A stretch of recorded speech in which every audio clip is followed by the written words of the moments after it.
everybody. My name is Dr. Film, and yes, I'm qualified to have that name. Before we begin, you should know that this review will contain no spoilers. And if you're new to the channel, please subscribe for reviews and more. And now, without further ado, let's start reviewing the retirement plan.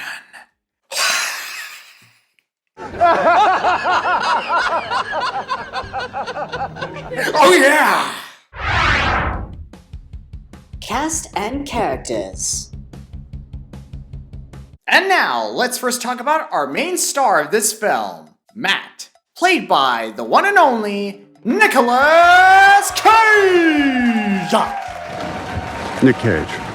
And he was pretty bland in this movie. His character just comes off as your stereotypical John Wick copycat. This character's backstory and motivations just come off as generic. I mean, don't get me wrong, he does have some pretty fun moments in the film here and there, but most of the time, he looks disinterested to be part of this movie. And I don't know what you're asking me right now. Well, why is he in this movie at all if he doesn't look that interested? Well, it turns out that Nicolas Cage accepted this movie as an opportunity to hang out with Ron Perlman. As it turns out, these two are very close friends, ever since they made a movie together called Season of the Witch, released in 2011. As for the side characters, such as Ashley, played by Ashley Greene, she was pretty stereotypical.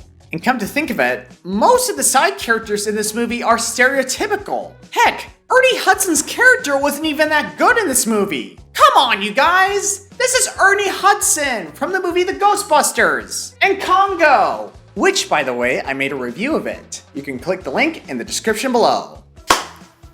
Cool. As for antagonists, these antagonists are your stereotypical mafia. Jeez, it's like the writers in this movie made little effort into making these villains iconic. Heck, there was this woman antagonist whose name was Hector. Hector. What kind of a woman's name is Hector? How does that even make sense? Action and humor. The action was slow, less exciting, and pretty awkward at times. Especially how Nicolas Cage's character is supposed to be this cool, awesome assassin that the film makes him out to be. But honestly, when you see Nicolas Cage in these action sequences, it makes me kind of sad, seeing him fight like that. As for the humor was barely in this movie apparently. I mean, you might get some laughs here and there, but most of the time, the film takes itself too seriously, which could explain why Nicolas Cage's performance felt too restrained, if you ask me. Come on, this is Nicolas Cage we're talking about here. You should have given him the freedom and range he deserves if you want to make this movie funny. Come on, you guys! Have you learned nothing from his previous works? You're Nick.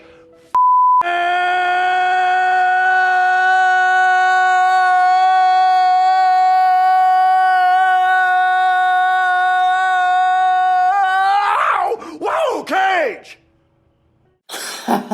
Now that's what I call a Nicolas Cage performance right there.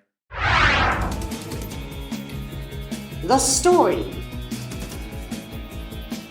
I'm sorry guys, but like the characters, this story was too generic. The story had several concepts and ideas that you've seen before in countless other crime thriller movies. And furthermore, the story was so bland and generic that I almost fell asleep during the third act of this movie. In fact, I literally fell asleep for at least 5 minutes during the ending of the movie. That is literally a sign, guys, that this story doesn't do a good job keeping you invested, let alone keeping you from falling asleep.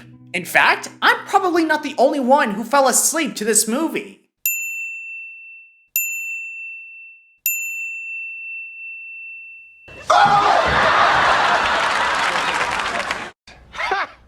Gay! Overall, my friends, this movie is what you call a bore fest.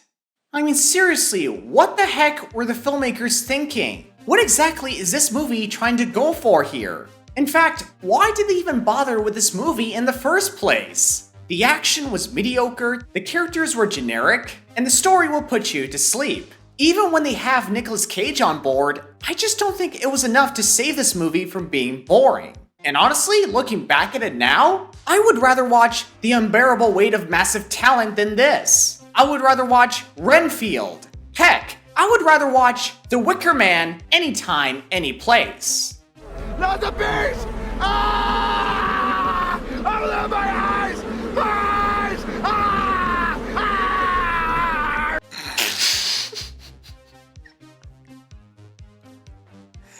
Who talks like that?